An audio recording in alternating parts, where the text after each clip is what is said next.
me. What do you want to do tonight? The same thing we do every night, Pinky. Try to take over the world.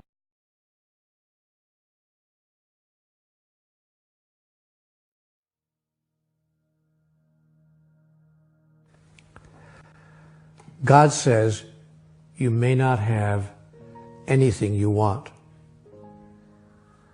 You may not have anything you want. And I was puzzled by that.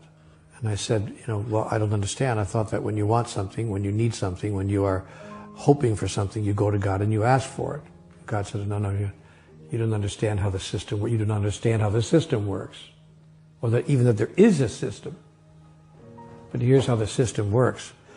Everything you could ever ask for, you could ever have now, or ever ask for in the future, you already have right now. You already have all of it.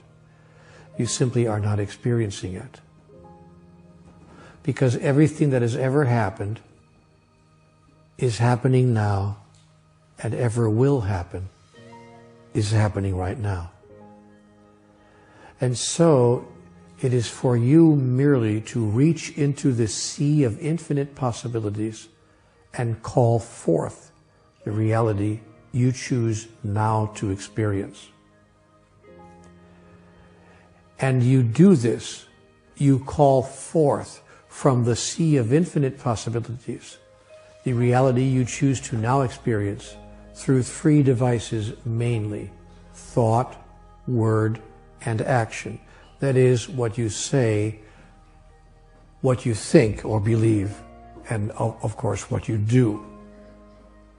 Now, if what you say is, please give me what I need today to survive, you will have a struggle acquiring what you need today to survive, because the statement comes from a deep underlying thought that you do not now have that, or you wouldn't be asking for it. It is that underlying thought, what Conversations with God calls the sponsoring thought, that has a huge influence on the creation of your moment-to-moment reality. Therefore, if you ask for something, or if you say, I want something, I'll use an example, I want more money. Oh, I really want more money in my life. The universe has only one answer to a statement like that. Indeed you do. That is correct.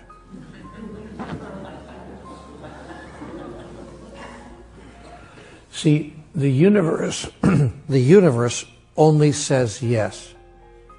Now, when you understand that, please forgive me, I know this is very elementary to most of us, but just to lay the groundwork, the universe has a universal response to every thought, and the universal response is yes. See, God only knows one word, yes. God has a very limited vocabulary. God says yes, yes, yes. Yes to what? Yes to whatever you think, say, or do. God says yes. Now the good side of that is, the positive side is that God never says no. The bad side of that is, for those who don't know how the system works, God only says yes. So if you say, I am sick and tired of my life going like this, God says, yes, that's true.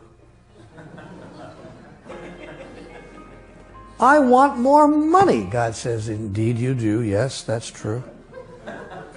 You want money. That's true. And you will have the experience of wanting money because you're declaring, in fact, what's true for you. I want more money. Yes, you do. Yes, that's true. And so you will talk yourself right out of what you're trying to talk yourself into.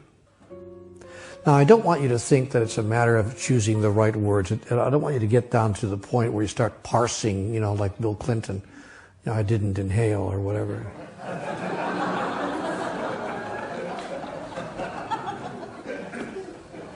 I don't want you to feel that you got to start parsing the language and worrying about every single syllable that you utter that proceeds from your mouth. But you do need to look deeply at the sponsoring thought, that is, at the foundational idea from which your words emerge. That you do need to look at. Or to put it another way, if you're coming from lack and from a thought that there's not enough, and couldn't I please have more, you are having to overcome in the first instance your thought that there's not enough, which is very difficult to overcome because it's your foundational thought. Now, one might argue, and your friend would argue, but Neale, that's all very sweet and good, except when a person's entire experience is that there's not enough, how could they have any thought other than that? How would you expect them to have another thought when their whole experience, the evidence of their own eyes, is that there is not enough? To which a master would reply, as all masters have, each in their own way, each in their own time, judge not by appearances.